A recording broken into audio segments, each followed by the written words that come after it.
लगभग 4.4 मीटर लंबा एक लिनन का कपड़ा, जिसके बारे में दावा किया जाता है कि इसी में जीसस क्राइस्ट के शरीर को सूली से उतारने के बाद लपेटा गया था। इस पर एक धुंधली सी आकृति उभरती है, एक आदमी की, दाढ़ी वाला चेहरा, शरीर पर गहरे घाव के निशान, जैसे किसी ने उसे बेहद दर्दनाक सजा दी। सबसे अजीब बात यह है कि यह आकृति किसी पेंटिंग की तरह नहीं लगती, बल्कि ऐसी लगती है जैसे किसी अदृश्य ऊर्जा ने कपड़े पर उसे जलाकर छोड़ दिया हो। कोई ब्रश स्ट्रोक नहीं, कोई रंग नहीं, फिर भी एक पूरी की पूरी तस्वीर। अब यहीं से शुरू होती है एक ऐसी कहानी जहां आस्था और विज्ञान आमने सामने खड़े हैं। सदियों तक लोगों ने इसे एक चमत्कार माना, जीसस की मौजूदगी का सबसे बड़ा प्रमाण। लोग दूर दूर से आते हैं, इस कपड़े के सामने खड़े होकर प्रार्थना करते हैं और विश्वास करते हैं कि वो उसी पल के करीब हैं जब जीसस को सूली पर चढ़ाया गया। लेकिन हर विश्वास के साथ एक सवाल भी जन्म लेता है कि क्या ये सच में वही कफन है या इतिहास का सबसे बड़ा भ्रम। विज्ञान ने जब इसमें दखल दिया तो कहानी और दिलचस्प हो गई। साल 2015 में इटली की यूनिवर्सिटी ऑफ पैडोवा के वैज्ञानिक जियानी बेरकैकिया और उनकी टीम ने इस कपड़े पर मौजूद सूक्ष्म कणों का डीएनए एनालिसिस किया। ये वो कण थे जो सदियों से इस कपड़े के साथ चिपके हुए थे, जैसे वक्त ने अपनी उंगलियों के निशान इस पर छोड़ दिए। उन्होंने 1978 में लिए गए सैंपल्स को दोबारा जांचा और जो नतीजे सामने आए उन्होंने पूरी दुनिया को चौंका दिया। इस कपड़े पर सिर्फ इंसानों का ही नहीं, बल्कि जानवरों और पौधों के भी डीएनए मिले, यहाँ तक कि पालतू बिल्ली, कुत्ते, घोड़े और मुर्गियों तक के निशान। इसका मतलब था कि ये कपड़ा अलग अलग जगहों से गुजरा, अलग अलग लोगों और माहौल के संपर्क में आया। यही एक और चौंकाने वाला तथ्य सामने आया। वैज्ञानिकों ने इस कपड़े पर पाए गए पोलन के कणों का भी अध्ययन किया और उनमें से कई ऐसे पौधों के थे जो मध्य पूर्व यानी इजराइल और उसके आसपास के क्षेत्रों में पाए जाते हैं। कुछ पोलन ऐसे भी मिले जो यूरोप और एशिया के अलग अलग हिस्सों से जुड़े थे। इससे यह संकेत मिलता है कि यह कपड़ा सिर्फ एक जगह नहीं रहा, बल्कि सदियों तक अलग अलग सभ्यताओं के बीच यात्रा करता रहा। लेकिन असली रहस्य अभी खुलना बाकी था। जब इंसानी डीएनए को गहराई से देखा गया तो वैज्ञानिकों ने पाया कि इस कपड़े को छूने वाले लोग वे सिर्फ यूरोप के लोग नहीं थे, बल्कि एक बड़ा हिस्सा ऐसे लोगों का था जिनकी जड़ें भारत में। करीब 40% डीएनए भारतीय मूल से जुड़े हुआ पाया गया। अब ये सिर्फ एक वैज्ञानिक खोज नहीं थी, ये एक सवाल बन चुका था।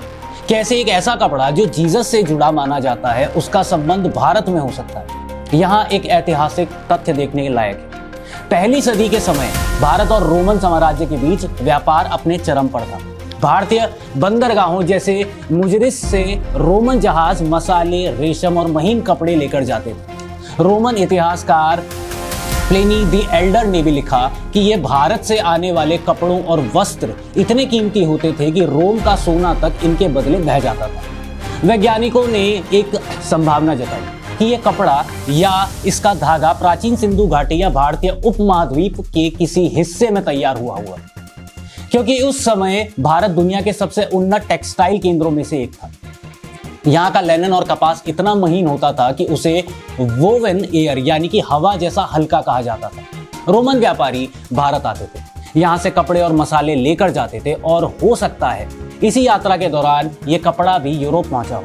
मतलब ये कहानी सिर्फ एक कफन की नहीं रही, ये कहानी बन गई है व्यापार की, संस्कृतियों के मिलन की और इतिहास के उन रास्तों की जो आज भी पूरी तरह समझे नहीं गए। इतिहास बताता है कि यह कपड़ा पहली बार 1354 में फ्रांस में सामने आया और फिर 16वीं सदी से इसे इटली के ट्यूरिन शहर के Saint John the Baptist cathedral में रखा गया, जहां आज भी लाखों लोग इसे देखने आते हैं।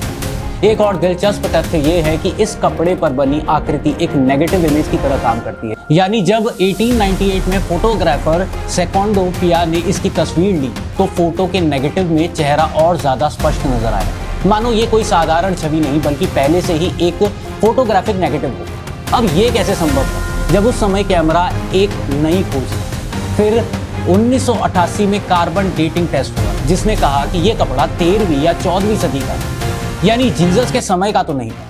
लेकिन यहाँ भी विवाद खत्म नहीं हुआ। कई वैज्ञानिकों ने कहा कि जिस हिस्से से सैंपल लिया गया था वो हिस्सा शायद बाद में जोड़ा गया था, यानी असली कपड़े का नहीं। कुछ रिसर्च में यह भी पाया गया कि उस हिस्से में कॉटन के धागे मिले, जबकि मूल कपड़ा लिनन का है, जिससे यह शक और गहरा हो गया है कि सैंपल शुद्ध नहीं था। मतलब विज्ञान भी पूरी तरह निश्चित नहीं है और यही इस रहस्य को और गहरा बना देता है। बाइबल में जीसस के कफन का जिक्र मिलता है, लेकिन अलग अलग गॉस्पेल में अलग अलग तरीके से। कहीं एक कपड़े की बात है तो कहीं कई कपड़ों की बात है। कुछ लोग मानते हैं कि इस कपड़े पर बनी आकृति किसी अलौकिक घटना का परिणाम है, जैसे जीसस को सूली पर लटकाने के समय एक ऊर्जा का विस्फोट हुआ हो। कुछ वैज्ञानिकों ने यह तक अनुमान लगाया कि अगर किसी बहुत तेज अल्ट्रावायलेट रेडिएशन का पल भर का विस्फोट हुआ हो तो वह इस तरह से सतही छवि बना सकता है। दूसरी तरफ वैज्ञानिक कहते हैं हर चीज का एक कारण होता है, बस हम अभी तक उसे समझ नहीं पाए हैं। और अब भारत से जुड़े डीएनए इस कहानी को और भी रहस्यमयी बना देते हैं कि क्या ये कपड़ा सच में जीसस का है या ये सिर्फ एक ऐतिहासिक वस्तु है जो व्यापार के रास्तों से यूरोप पहुंची और फिर ये दोनों का मेल है। आस्था और विज्ञान का एक ऐसा संगम जिसे हम पूरी तरह समझ ही नहीं पाए।